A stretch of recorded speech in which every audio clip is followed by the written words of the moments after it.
I'm here with Robbie Rakovitz, who is the city manager at Hiram, and he's going to introduce the new chief. That's right. Hey, good afternoon, Paulding. I just want to take a quick moment to introduce our new chief of police here. It's Chief Todd Vanderzande. That's a funny name. It is a funny name. You're right. Where did it come from? Just curiosity. It's Dutch. It's Dutch. It's Dutch. Okay. Yes. And I have relatives that live in Paulding County too. So if you run across the Vanderzande, they're related to me. Okay. You came here from you worked at Marietta and worked 15 years at Marietta, 6 years at Canton Police Department, 2 years at Woodstock, and now I'm home here in Hiram. Okay. How does it feel to be the chief?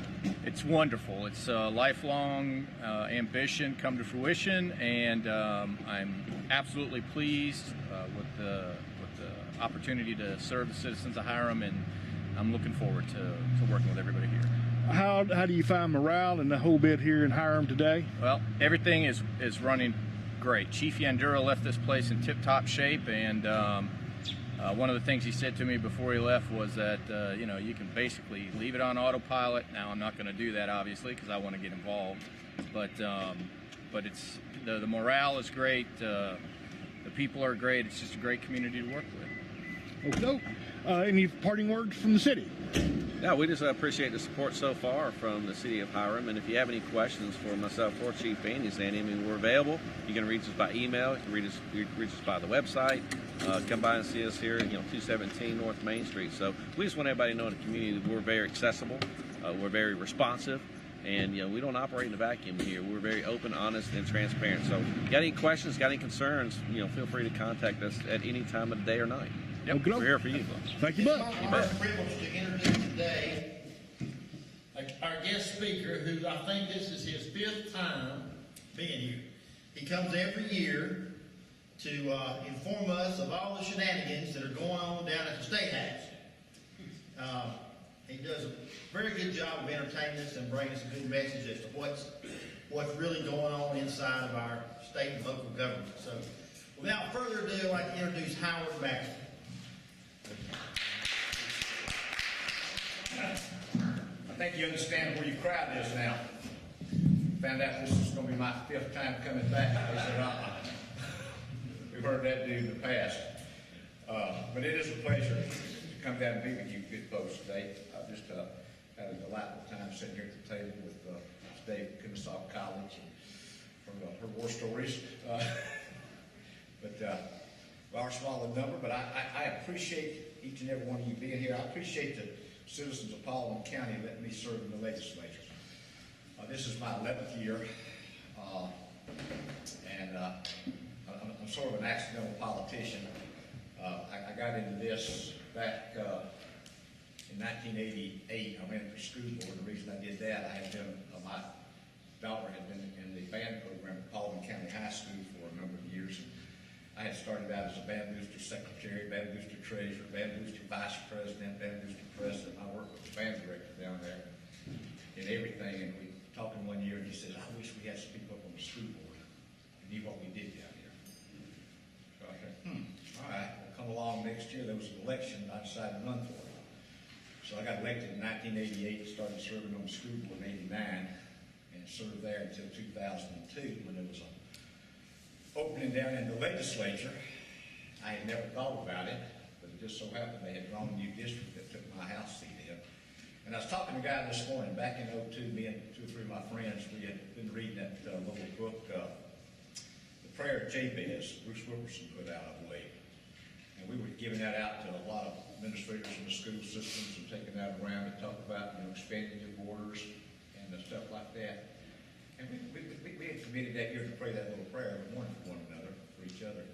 And son of a gun, that year I didn't wind up getting in the legislature. I'm thinking, somehow, I don't know how this came about, but anyway, it's been a pleasure. Are you sure that was a prayer answer? I'm not sure. You got to be careful. I can tell you another story about answering prayer that I got answered one day. I'll go ahead and tell it real quick. Back in 1984, I've been with Allstate, GMB 36 years. I was in management 7 years. In 84, they announced that the first Thursday in January they was going to close our office and move out in Chicago. And I was offered a job, minor management job in Chicago. I had been there, spent a lot of time in Chicago, and I said, I just don't want to do this. But every night I'd come home and we'd sit down at the house and we'd talk about wife and kids. Are we going to Chicago or we're not going to go? We're going to Chicago, we're not going to go. One night we was going, next night we wasn't. One night we was going, next night we wasn't. And that rocked on for a couple of months. About the middle of March, I was coming home from our office over at Paces Ferry Road, and I got right there in front of Lockheed, where the Fairground Road comes off, and set the red light, and I'm praying. I said, Lord, I really need an answer tonight. I really want you to tell me, am I going to go to Chicago or not? I said, are we going to Chicago or not? It's like his voice spoke to me right there at that red light. I said, you're not going to Chicago. I said, okay, thanks. The second question I didn't ask is, what am I going to do? I had no idea. But I went home that night, we sat at the table, and we started our conversation. I said, we're not going to Chicago. Well, I said, hey, you know, I said, Lord spoke to me today down at Marriott in front of Lockheed on the South Carolina Drive, I think it is, and Fairground Street. He said, we're not going. What are you going to do? I said, you know, I've got to ask that. But anyway, it worked out. I went into sales, and I've had an Allstate agency in Cartersville now since April 15th of 1984. And we have been blessed, absolutely tremendously blessed. I got 7 good people that work up there and allow me to dabble in the other things that I dabble in. So again, thank you for letting me be here. This year, my 11th year in the legislature, I'm still serving on the insurance committee. I'm on the education committee, education appropriations. I was chair of the retirement committee for 4 years, and I'm still on retirement. And the speaker graciously allowed me to give me the chairmanship of the Regulated Industries Committee this year. Which, regulated industries, what's that? What, we have any? Yeah, we do. Beer, wine, alcohol, all the sin committees. And I told a group the other day, yesterday, I was up in Rome talking to a bunch of insurance folks. I said, you know, Dad, when just the year I get on a really good committee that you can have a lot of fun at, then they start rolling in ethics. Good God Almighty. I mean, how worse can it get? How bad can it get? But that's all right. We're going to have fun. It's a good committee. We've got several interesting pieces of legislation coming through. We got stuff dealing with distilleries. The moonshine is legal in Georgia. Now we got people want to make a little moonshine. They became tastings a few years ago, and now they want to sell a little at the distilleries. We got brew pubs that are getting to be a big thing. Craft breweries, all these little things. That's getting to be a big tourist attraction for Georgia. So it's going to be a fun committee to work on. I told someone I'd talk to you a few minutes maybe about begging. I'm here begging you today. I was going to talk about the budget and going to talk about ethics, but I think I changed that to education and guns. That was the big things we did this year. The budget, we are passed this year, and the governor signed a few weeks ago a $19.9 billion budget. It's about a 4.6% increase. This is the 13-14 budget starts July the 1st, goes through June 30th of next year. It's about a 4.6% increase of the budget we'll be completing this year. Increased revenue about $813 million is what we're projecting. April's numbers, we just got the budget numbers out a couple of weeks ago. April's revenue was up 13.2% above prior year, which is a good sign. Hopefully we're continuing to see some recovery from the recession we've been in. And year to date, we're up about 6.1% above prior year. So we need to hold that 6% increase so we'll have the money we need to pay for what we projected to spend next year, and maybe have a little bit more. We go back in the session, we do a big budget, and we'll go back in next January and we'll adjust the big budget. So the actual numbers that we're coming in for the year, we'll take the 6 months or 7 months numbers. Sometimes we'll wait till February or March to really play with the numbers to see, what we're really looking at before we do what we call the midterm adjustment. And then we adjust. The biggest thing we need to do that for is for the growth in students in education. School systems, they've got to have teachers for the kids to come in, and we make the adjustments when we do the midterm budget and the FTE numbers. But most of the money this year, good portion of the money this year went to education. It netted nearly $90 million in new funds. K-12 spending was up $240 million. Pre-K was up $13.5 million. We put $146 million in the QBE funding formula. We tried not to cut education this year. It was interesting. I read something in the paper yesterday about a guy out in North Georgia thinking about running for governor. And he said, I'm going down there and eliminate waste. By golly, I'm going to cut out this extra spending. I'm going to cut out all this waste we got in government. I think, what rock have you been under for the last 4 years? Do you not know that, you know, in 08, 09, we had a budget of $21.2 billion. 2 years later, we had dropped that down to $17 billion. We cut $4 billion out of the budget in 2 years. And you won't go there and you know, we cut departments. I had a lady call yesterday, business in Paulding County that's trying to get, they're moving across the street. Their business is moving across the street. And they've got to get a license from the Secretary of State's office to change the business address. They can't move in until they get that license. And I know probably most of you guys have some kind of license you have to go to the Secretary of State's office. And y'all deal with the Secretary of State's office on licensing. But anyway, we cut their budget by roughly 60% since 08. I mean, and this lady, I got a phone call from them yesterday, said, we can't get across the street. We're paying rent across the street for the building we're in. Our lease has already run out on the building we're supposed to be out of. The landlord knows we're moving. Now he's jacked the rent up double. We're having to pay 3 times the rent because we can't get our paperwork out of the Secretary of State's office to give us that thing. So I called a buddy of mine down there and told him, I know you guys are swamped. I know things are bad. I know we cut your budget. But can you help me out with this person? Now, he called me back yesterday and said they're expediting her paperwork to try to get her stuff over here so she won't have to pay another extra month's rent there. But I mean, it's tough. And we have cut some departments down there virtually to the bone. And then this year he was talking about he's going to come down here and he's going to straighten out state budget. I'm thinking, bless you, my son. Read something the other day that might apply in that situation. I think it was, I'm not saying he's stupid. I'm just saying sometimes he has bad luck when it comes to thinking. That's the way some of these people are. Anyway, the other part of the budget, Health and Human Services, they got about $231 million in the budget. Department of Community Health and attached agencies got about $208 million. We had to put $17.7 million in behavioral health.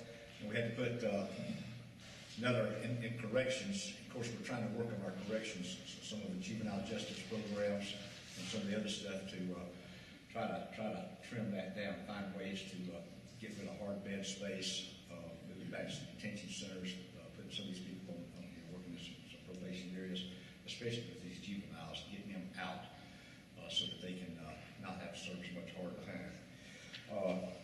That's just a few of the highlights of the budget. A couple of things on education. We, a few years ago, because of the budget crunch, our technical schools, we had to increase the grade point average for them to qualify for the Hope grants. And we took it from 2 up to 3, 3.0 to 2.0.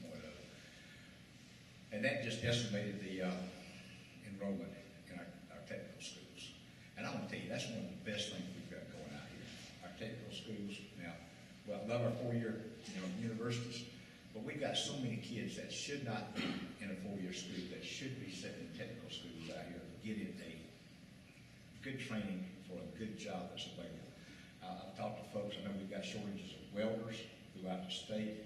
There's just a ton of good jobs that are available, good paying jobs. But this year we passed a bill to lower the Hope Grant scholarship back down to 2.0. The governor signed that, and hopefully that's going to bring the enrollment in our technical schools back up. We've also been working heavily for years, ever since I've been in the legislature. I've tried to work with the Mr. Jackson, the technical colleges, and try to get out of these silos. The Board of Regents has got their little thing over here, and they've always, they got their little silo, what they work in. And we've got the technical schools, and we've got K-12 education.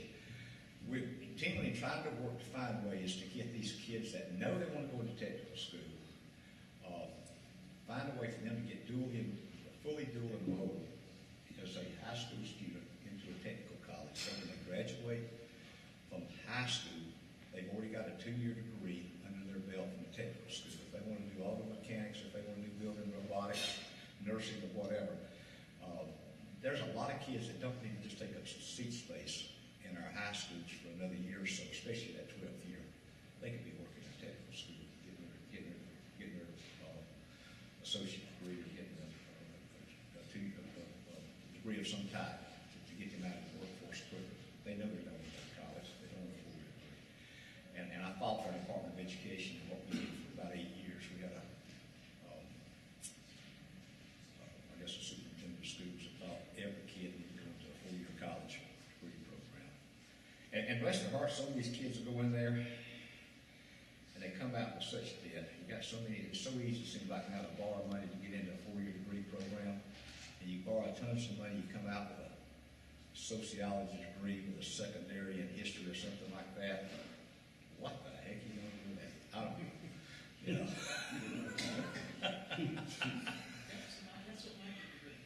That's what your degree is in? It was in psychology. Oh, okay. All right, yeah, there you go. See there? You went in the military. You became an officer. That's good for an officer training, right? But anyway, I'm just saying, you know, when my son graduated college back in '93, he got a liberal arts degree. I said, oh, what? You got a degree in, he said, I did a liberal arts degree. I said, what kind of degree you get anyway? He said, a political science degree. I said, what are you going to do with that? What are you going to do with the political science? Well, I'm going to law school, Dad. I said, oh, that's great. What the world needs, any lawyers here, I'm sorry. Another lawyer now. But anyway, he's doing well. He's done well. But anyway, our technical schools, that's a good thing for them, and hopefully we can work. We've got some great things going with our these initiatives about the building program. We've got career academies. I visited one last summer down in Newman. A great school. They take these high school, even get middle school students involved in the technical school there, and you get these kids when they're still enthusiastic. Before they get in the 9th and 10th grade, just get bored with high school, get burnt out, and they get in with the wrong crowd. I've got a 9th grade grandson this year, and I have been on his case continually about keeping his grades up, keeping his sports, doing what he's got to do, because that 8th and 9th grade is where we lose most of our kids in our high schools. They drop off the charts. They're great 8th grade students. They make all A's. They want to work, and then they get into 9th grade. They run in with the crowds that say, oh man, you're a geek or whatever, you don't need to be smart, you don't have to work, blah, blah, blah, and they just drop off the charts, and then they just don't go anywhere. But we got to find ways to motivate these kids. I found out something interesting. After being here 5 or 6 years, you'd think I'd have known this about y'all's group. Y'all really raise money and take up money for education. And I apologize for either forgetting that or not knowing that was basically y'all's reason for being here, is to support and help education. And I was talking about my Rotary group. That's basically what we do at our Rotary Club, the Dallas Rotary. We spend most of our effort and spend our money towards education. But I found out yesterday, I got an email yesterday, and then last night I saw in the paper that the university system is going through and making some changes in the definition of the 31 universities. Chancellor Huckabee, which I served with for a couple of years, and I just think he is a delightful person. I love that man. He's smart. He's not afraid to take on tough challenges. But he's going in as chancellor of the university system. And they're going to be voting on this in August, and it's going to drive decisions on everything from admission standards to tuition, fee rates, to whether the State Board of Regents will approve requests for new degree programs, everything else. I've been really aggravated. Matter of fact, I was talking to a gentleman Tuesday night at dinner. I said, I'm really aggravated with our college system out here. Like Kennesaw. Love Kennesaw. When I started back in '67, working towards my great degree, I told them if you work at it right, you can squeeze a 4-year degree in 8 years. You just got to plan for it. But that was a 2-year school. It's a 4-year school now that offers just a myriad of degrees out there. But all the 2-year schools want to become 4-year schools. All the 4-year schools want to move up into some type of resource branding. You know, they all want to move up. They all want to widen their footprint. You know, I want to do more. And I was talking to a guy Tuesday night. I said, what the heck are these kids going to do? They need to get to your college to go to. How are they going to get in? How are they going to get their foot in the door? If everybody wants to be a 4-year school, if everybody wants to be a research university, we can't do that. And I'm thinking at some point there's got to be a stopping point. Well, Chancellor Huckabee answered my question yesterday. He has put it out that the Board of Regents are going to have and what Huckabee said Tuesday, the plan reflects the reality that the state and the system is going to continue struggling for years to come financially. The system can't afford to offer every degree everywhere for everyone in Georgia.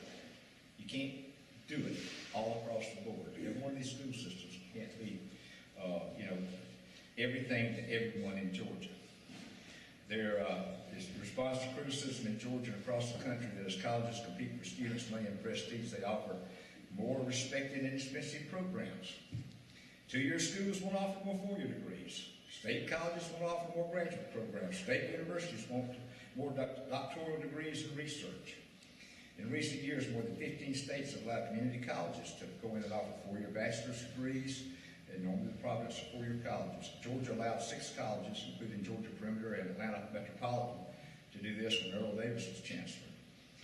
He said when Huckabee became chancellor, he said he was going to be very judicious. The system would be very judicious. We look very judiciously at moving forward with any of these new things. The proposed policy would impact all schools. Kennesaw State and West Georgia universities will now be allowed to offer more doctoral programs and place a heavier emphasis on research. The 2 schools to join Georgia Southern and Valdosta State Universities as regional comprehensive universities. This is one step above their current classification, but below the research colleges, which include Georgia Tech and the University of Georgia. And in Georgia State University, my alma mater, is going to be moved up as it used to be a commuter school. That was the Georgia Tech's evening school at one time. That was back when it started back in 1920 or something. That was the evening school for Georgia Tech. I was there. Yes, yeah, we were there. We remember that. John, have you heard about that? That's right. You had to dodge. They built Georgia State University on those parking decks at Kell Hall and Sparks Hall. That used to be parking decks, the ramps. You had to dodge the cars going up the ramps, and we were there. But anyway, to me, that's pretty good news that they're finally taking away or classifying where they want these universities to go. And they got a little quick here. Research universities. These schools offer undergraduate and graduate programs. Heaviest research is going to be conducted at still Georgia Tech, Georgia Regents, Georgia State, and the University of Georgia. The regional comprehensive universities, these schools also offer the undergraduate and graduate programs. They can have some doctoral programs, but the graduate focus will be on master's degrees. And then they're expected to conduct research, but it won't be as heavy as the research universities mentioned. State universities, that's in 2 categories. One will have a balance of bachelor's and master's degree with very few doctoral programs, and the other group will emphasize just 4-year degrees. So anyway, that to me was pretty exciting news to hear what they're doing there. A couple other things. Get through here in a minute for a couple of questions. Guns. I don't know if y'all heard anything about guns this year in the legislature. Anybody interested in that? Following up on guns, what we did down there on weapons? Anybody care? You skip that. Got one that care? I'll talk to you. It was an interesting year with public safety. I was not on that committee, but we all took calls. We all took, and I don't know what I'm going to say yet, buddy, on that. I'm debating. I'm still debating in my mind here. Okay. You had a lot of discussion. A lot of people had feelings strongly one way or the other. We had some groups that want us to outlaw all guns, outlaw everything, and then we got some groups that want us to take them everywhere. You got a pistol, pack it. Doesn't matter. Take it with you. We're trying to come up with a reasonable. We thought we had something done. We had 5 or 6, 8, 10 gun bills dropped. The chairman of the committee, Representative Powell, who's been there about 25 years or so, great guy. Good old country boy from up around Lake Hartwell. He would listen to it. He had all kind of hearings. Had every day right in the world. We're going to talk about guns from every gun organization or whatever come in and talk. Everybody had their say. Didn't pass out any of the bills that they dropped.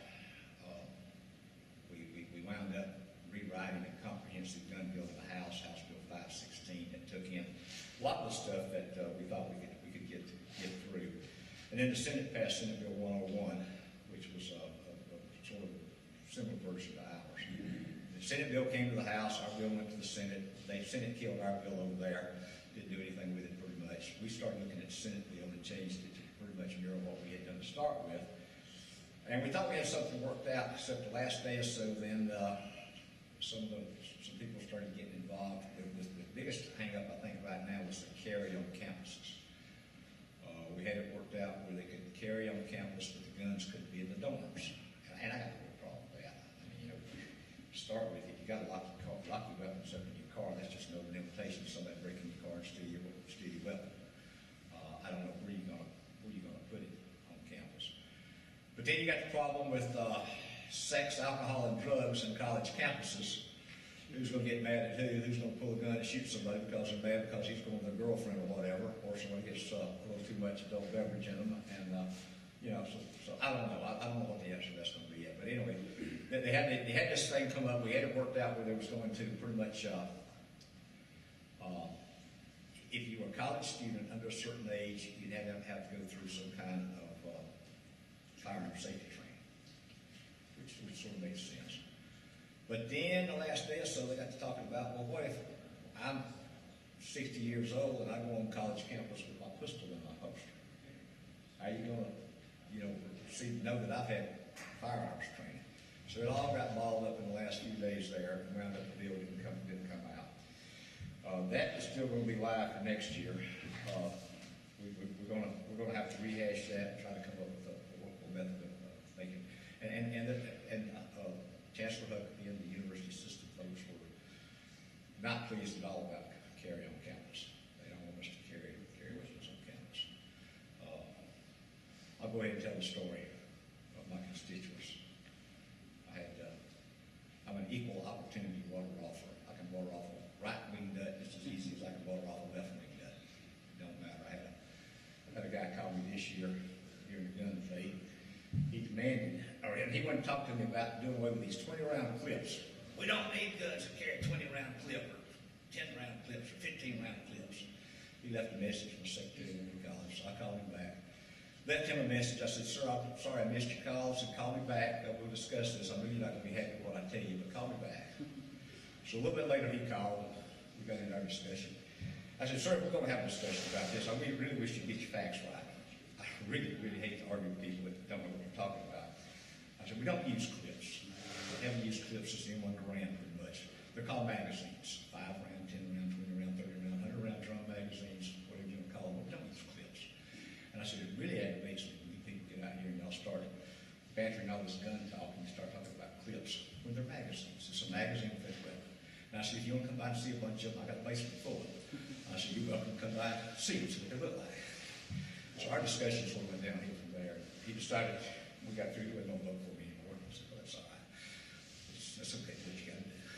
A few weeks later, I got an email from a guy 2 weeks after we were out of session. I still got it on my phone here. I haven't deleted it yet. But he demanded that you vote this bill out. I demand you protect my gun rights. I demand you do this. I demand you do that. I demand you pass this gun legislation. And I want to say, you're a little late. It's 2 weeks after the session, but I'm going back in next January. But anyway, he said, if you don't do what I want you to do, I'm going to vote you out of office. And he is my constituent. I checked his address, and he lives in my district. So what do you think I should tell him? I just told him, okay. I sent him back, okay. He sent me back another email. Said, I had just assumed I'd got anything from you has got okay. So I sent him back another email, and I said, if you want to talk about it, send me a phone number and I'll call you. So this was back on April the 10th. I called him 4 times. He did call me back one day last week when I was out. I called him back again. We have not had a chance to discuss anything yet. But I don't mind talking to him. I just don't care. They don't understand. They think I care. I just don't care. I'm going to do what I got to do, and I'm not worried about it. I'm going to talk to you about a few bills. This year, the legislature passed, we introduced 695 bills in the House. We passed the general bills, only 131 bills, which was a fairly low number. The only thing we're responsible to pass down there is the budget. All this other stuff is extraneous, and if it gets done, fine. If it doesn't, it could come back next year. If it doesn't pass next year, it have to be reintroduced. We got 367 House bills carried over. Let's see, I think I saw Senate bills. We got 40, I think it was Senate passed, House passed 265, Senate passed 72. Pending in the House is 411, 204 in the Senate. So we've still got 615 bills, but next year we'll go back. Everybody's in place. This year, when you go in the first year after election, it takes 3 or 4 weeks to get settled in. It takes a week or so. You have to vote on the speaker. Then he has to go through and have meetings and decide who's going to be in committee chairs, and who's going to be on what committees, and what offices you're going to have, where you park, and all this kind of stuff. So you don't really get started for 2 or 3 weeks after an election year. Next year, everybody's in place. Everybody knows where their offices are, what committees are on, so we'll get to the ground running next January. I think that's about what we're going to cover with you. We did some concussion bills about kids that get hurt with concussions, youth in sports. Our ethics bill. Yeah, we did pass an ethics bill. You got to think there's something wrong when the Tea Party and Common Cause get together. You know that's going to be a train wreck. And that's pretty much what we had this year with ethics. It's a train wreck, but that's all right. It's, you know, it's like a guy said yesterday. One of my chairmen in our meeting yesterday, he said, reminds me back to the time of Nixon. I am not a crook. He said, well, I don't know of any crooks really in the legislature. Now, we had one down there, and he's still in jail over Augusta somewhere, I think, the last crook that was convicted. But, you know, if you think we go down there and we do this job for a meal every night or whatever, you know, that just ain't it. Lobbyists are good folks. People, you know, down the lobbyists. But lobbyists, you got them on both sides of every issue. You got one group will come in here and tell you how great the legislation is. Another group will come in and tell you, you know, it's going to send the whole world to hell if we vote this thing out. You know, you got to learn who's really shooting straight with you. You got to use your little gray matter and figure out somewhere using between the two sides is the truth here. But lobbyists are good folks. I mean, honest to goodness, the majority of the folks now, and you find out pretty quickly, you can trust them. You better, you know. Or my old saying, what Reagan used to say, trust but verify. I try to do that in everything. I trust every word you tell me. I'm going to go back and get a second opinion and verify it before I take it to the bank. But we work with lobbyists. They work with us, and they're good folks. The majority of them down there for the right reason. Like the majority of the legislators down there, both in the House and the Senate. They're there to try to do the job. But thank you. I'll just answer some questions if I can. If anybody's got any. Yes, sir. So the ethics cap that was passed was $100? 75. 75. Now, you work in the system, so what's your, you know, obviously the layman doesn't deal with lobbyists and know kind of what goes on. What's a reasonable, is that reasonable, or do you think it should have been something different? You know, I occasionally have been carried out to a nice place, maybe a Morton Steakhouse or a Bones or someplace like that. If you go out with a group of legislators and y'all go in and you have a big steak, you know, they order some wine or whatever they order. If there's you know, usually go out to places like that, it's going to be 8 or 10 legislators, you know, with $75 walking in the door. That's $75. That's $75 walking in the door. By the time you do all the other stuff, you probably going to be looking at $200 a person by the time you get through. So that's going to cut some of that out. The guy I talked to yesterday, the maddest thing he's a big golfer. He loved playing golf. He said, I've got, he said, this bill goes into effect July the 1st. I've got to get my golf games lined up with these folks before July the 1st. I went up to an acronym and said, John, that ain't right. The bill won't go into effect until January 1st next year. You can play 6 more months. So, but, you know, if it comes down to it, I mean, bottom line, what most of us are going to do, to be quite honest with you, we'll pay for it out of our legislative expense accounts. Those are very little money. And we'll just pay for it instead of the lobbyists disclose it on their reports, we'll just dispose it on ours. Charging us a credit card expense when the bill comes in, pay for it out of our campaign account, and go that route. You know, I've had lobbyists take me out to met a guy one night. He said, "Let's go out and get a bite to eat. How are you going to go?" I said, "Man, I'm tired. I don't go to the bar." I said, "Let's go to the bar." He's going to taught me 2 chili dogs and an onion ring and a frosty orange. I mean, was it $8? So you know, I don't go out a lot down there, but I mean, when you're down there, when you want to talk to folks, it's a great opportunity to go out and just get outside the office and get out there and you talk to folks about their families, what's going on in their lives, and you get to know folks. found that out after my wife passed, and I moved down and started staying in the capital. I stayed down at the Landmark Hotel back in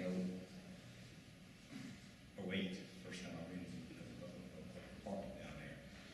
And got to hanging out with a lot of my good Democratic friends. We'd get up there in a little hospitality suite and play cards, and they'd call me at night. I didn't show them. Howard, one of the old boys was out there. Howard, come on up here. You better come up here to the hospitality room. We're going to play cards. We need some of your Republican money on up here. And I played with about 6 Democrats. And we really got to know, and I got to love and respect those guys, just sitting around the card table, spending time with them. I had, on the legislative side, we'd talk, just staying down at that little Landmark condominiums and spending time with these guys and have the different ones rotating out. I really got to know and respect those folks. And we got to be good friends with each other. That's a long answer to a simple question, I think. Yes, sir. I'd like to know why the legislature passed a law that people who work in the school district, like if you're a cook, dishwasher, and you're an assistant, goes down for a couple of months. Like, why weren't they allowed to collect unemployment after a couple of contracts and that? Why weren't they, we're talking about it. They weren't allowed to collect unemployment because they were going back to work in September whenever the school opened. Well, okay, so you're asking about I know like school bus drivers or contract employees with people like who working in colleges on the college course for 3 months. They're like cooks or dishwashers, and they get laid off, and they couldn't collect unemployment because the Georgia legislature decided they were going to go back to school in September. They were going to get recalled back in September. well, now most of the folks that work in the school systems, from my understanding, they may work 9 months. I know some of the employees, when I was on the school board, they would work 9 months out of the year, but their check was spread out over a 12-month period. They would get paid. It was a 9, like the parapros. I got a sister who's a parapro. I got a brother and a sister-in-law and the 2 other folks that are bus drivers. They get paid year-round. They only work a certain period of time. But in situations, I think what our intent was for people that knew they were going to take a job, and it was going to be a 9-month job or a 10-month job, and then to turn around and know you've taken that position, and then when you're out of work, turn around and draw unemployment. That unemployment wasn't set up for that. You've got a job coming back in September or whenever you go back to work. And like I said, in most of the cases that I was aware of, people were getting paid over a 12-month period. You work 9 months, but you check. We had 12-month employees. We had them, and I forgot how many number of days. We had 180-day employees, 210-day employees, but they drew their checks every month. And unemployment's not set up for a stopgap, and the people that run the daycare centers, daycare workers, I mean, they know the kids are going to be there from September till end of May. June, July, and August, we're going to have kids there. With unemployment, I mean, that's the job you decide to take. You knew you was going to be there, and I don't know if they paid just for the months they worked or what, but unemployment was designed for people that were actually, to me, out of work, not for those that were, taking the summer off, and I know it put hardship on them. But that's sort of my take on it, sorry. I don't know if that answers your question or not. Somewhat, but I was working in college at one time being a chef, and I was hourly for a while until I decided to my own business. And then you work from September to end of November, then you're off for a month. You don't get paid during the time if you're not hours. And then you go back in January, and then you go into like May, and then you're off from May until August. You don't get paid for those times. Well, you're not working during those periods of time. That's like, I don't have a good answer for you, but it's like construction work. I used to rent a couple of houses out and rent construction workers, and they'd come to me when the weather would get bad. They said, "Man, I hadn't been able to work last month." I said, "I understand that. You got to plan ahead. You got to plan for rain. You got to plan for bad times here. When you're working, you need to, I don't have a good answer for you. It is what it is. Some jobs don't pay year round. Yes, sir. Yes, sir. Just curious, what are the local, the county, the schools in Paulding, county government in Paulding, chamber, whatever, asking you to do in terms of economic development or whatever? Or what, have they got an agenda? Is there an agenda? Yeah, they talk to us every year. We have a chamber meeting every year.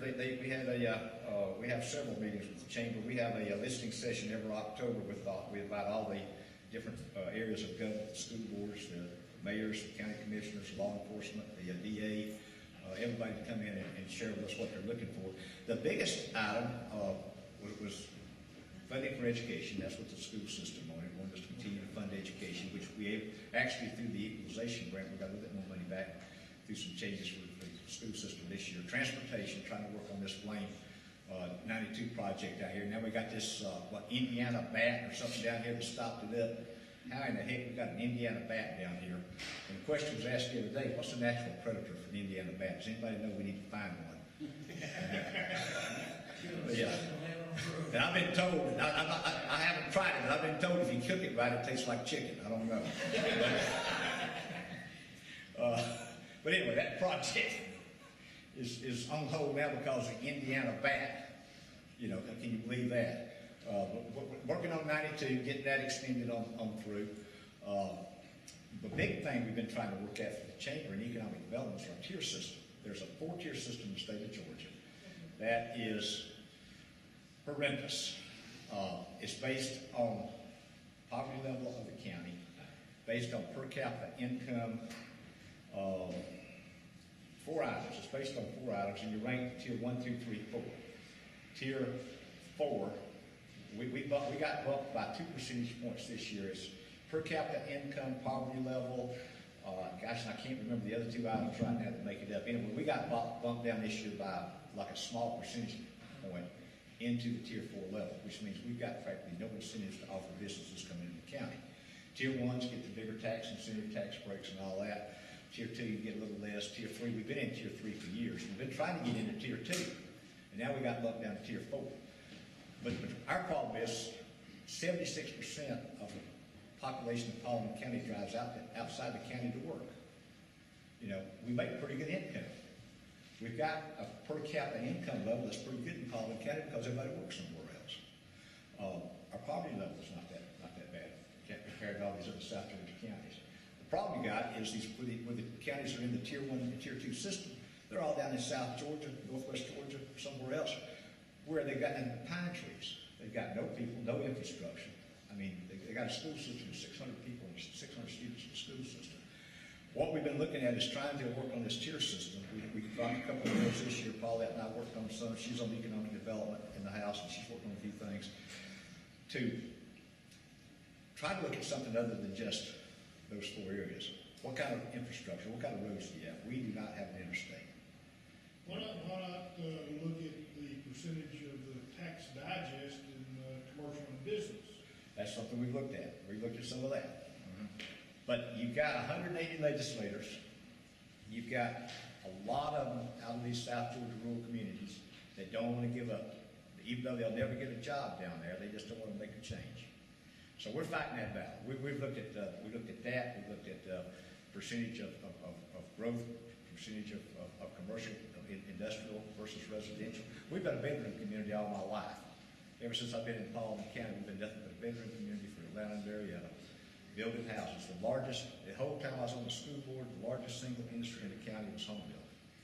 The largest single employer in the county was always the school system. So we've been nothing but a bedroom community. That's something we're trying to work at. I don't know when we'll get it done. All right, I know our time has passed. Thank y'all for letting me come again today. I appreciate it.